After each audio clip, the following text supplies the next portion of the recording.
Welcome back to the Now Morning Show. The Eastern Cultural Exchange and Homework Center is a launchpad for talent, training, and transformation. Joining us this morning in studio is not a stranger to the Now Morning Show, nor to the arts community. Stephen Edwards, theatre arts instructor. Good morning, Stephen. Good morning, Natasha, and good morning to your viewers.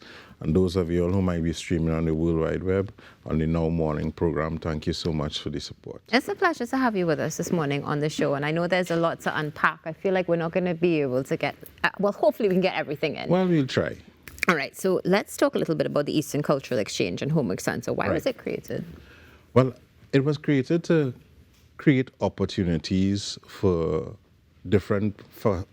persons in society, right? So one of the major things it was created for was to have an opportunity for new and upcoming artists to have a place where they could come and rehearse, they could showcase their talent. It's also a place where we're hoping that a lot more of the talent from the East starts coming back to the East, you know, I mean, because if we look at it, there are a lot of artists, there are a lot of performers. I mean, Richard Raghubar Singh is from the East. You know, God rest his soul, Raymond Chukong was from the East. We have Joel Joseph, we have Bonji, we have Benjai, we have Destra, we have Maximus Dan, all of them in the East, you know, and to have such a pool of talent and nothing happening in the East culturally, I think is a shame. And the other thing is that we wanted a situation to be able to empower at-risk youth and to bring them from at-risk to success.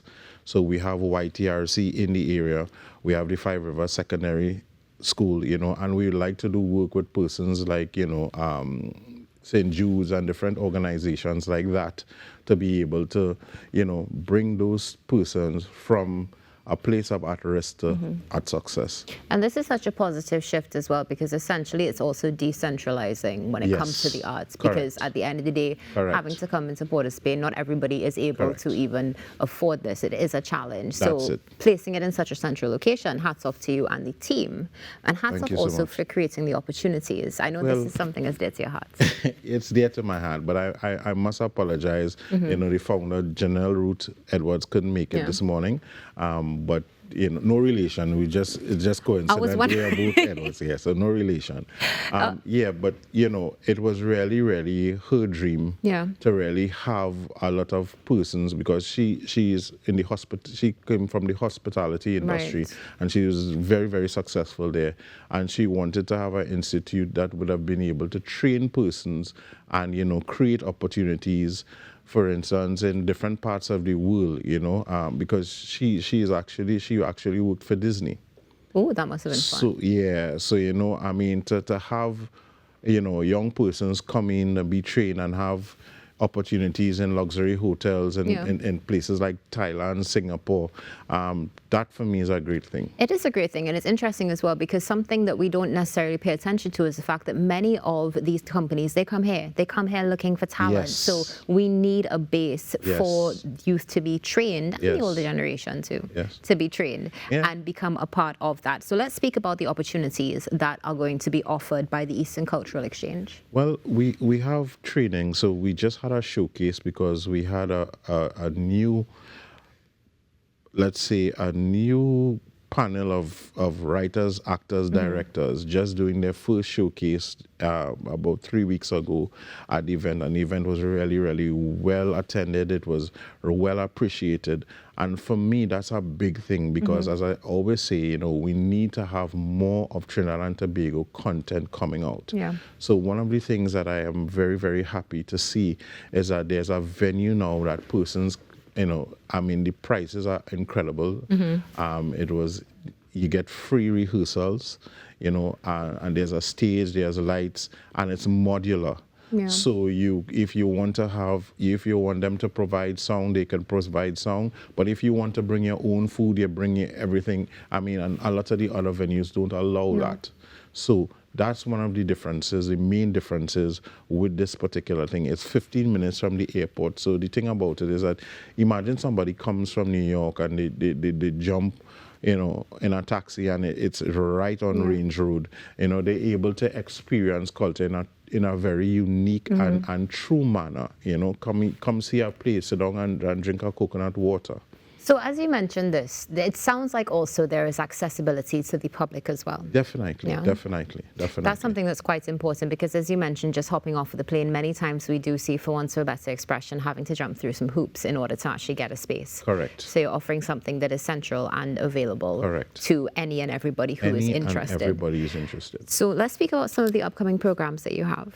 Okay, so as part of our global initiative, right, we are having new and established filmmakers coming out on a night. So we're going to have movies from persons from Africa, persons from the Caribbean, persons from the diaspora, right? So whether they situated in the US or so, we're going to have a full movie night, dinner and a movie. Then for Universal Children's Day, we're going to have children performing at the venue, as well as we're going to have a children's show. So the children will be entertained. You know, I mean, we're going to have persons from the Theatre for Tots to Teens, well, Toko Tim and so on.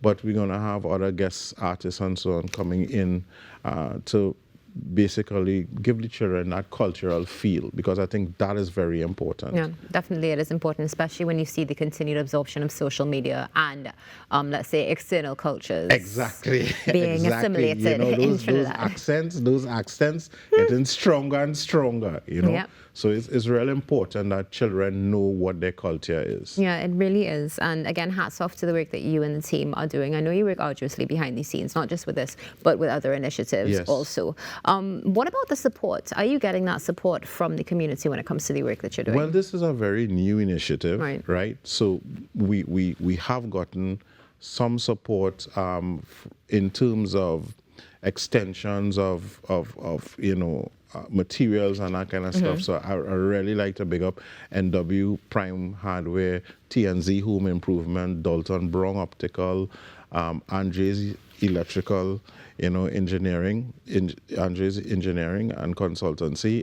Those guys are, but to say getting mainstream funding, we haven't been able to tap into that as yet, though we have applied. So I'm making a public appeal right now to, you know, corporate sponsors, diplomatic persons, government officials. This is something that it benefits the entire country, and I think that it will do a great deal in decreasing the crime rate because of the opportunities that it will create for young persons. Of course, 100%, and this is one of the critical things that we need to continue to support the arts for, because it is the great way, of course, to express emotion and to learn and to navigate some of that energy in a different way. Healthy way, healthy way. And also creating cultural ambassadors, because one of the things you would have mentioned is working towards the opportunities of abroad as well. So this is something that's also open to those who participate, yes? Yes, definitely. And the beautiful thing about it, it doesn't matter your age, it doesn't matter your stage, you know. Anybody, it doesn't matter your wage, anybody can have an opportunity at the Eastern Cultural Exchange and Homework Center. And that's the beautiful thing, because I would love to see the time when, you know, well, let's go back in time a bit in Trinidad and Tobago, when everybody used to enjoy the same experience at the same time. If you look back at older clips, you'd see prime ministers and them sitting down by Calypsonians, and, you know, you have veteran Calypsonians. Imagine what that is like. You have veteran artists now helping these up-and-coming artists to better their craft. And this is going to be a pool that they can now pull from, you know, backup singers, you know, different things that they know are homegrown and well-trained. So there's so much that is coming out and available through the center that I'm really proud to be a part of it. I'm definitely, I can feel it. I can feel your energy. I can tell you're proud, and I think it's really something that is going to make a change. But speaking about changes, from your perspective, what changes do you foresee coming for the community and the country out of this exchange? You know, when I say the word at risk to success, you know, I really and truly believe that. You know, from previous programs, we would have persons like Felicia King, who was, you know, from Gonzales, right? She has a very tragic story.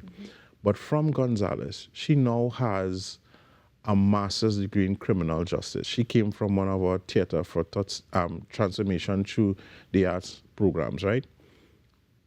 And look at the odds that she would have fought. Coming from Gonzales, coming from a very, very hard life, to win a scholarship to Long Island University. You know, she stood out there like a raisin in a box of cornflakes. Yeah. But she's back in Trinidad and Tobago now. She's married, right? But she can't get a job. And this is why we need more time. And, you understand? Yeah. So that's what I'm saying. With the center now, we could provide opportunities for persons like that to actually get profitable employment. Yeah. And that's something that's important when it comes to it, because as you mentioned, we see all these success stories. We know that people have achieved great things, but many times when it comes to coming back home, all of a sudden there's a barrier that you didn't know was there and you don't know where to start. Correct. So creating the opportunities. Stephen, we are almost out of time, but I think one of the critical things we need to know right now is where can we get more information? Sure. You know, persons could contact me 763-6603, 763-6603, and we have like a waiting list that you can, for any information that you want to get on, like let's say about the opportunities that will be available, and we'll send out some information on it. And this is where we can get information about the upcoming movie nights as well? Well, yeah. So once we have your information, we'll be sending out all the information on the movie nights, so we have like a digital brochure that you'll be always aware of what's happening.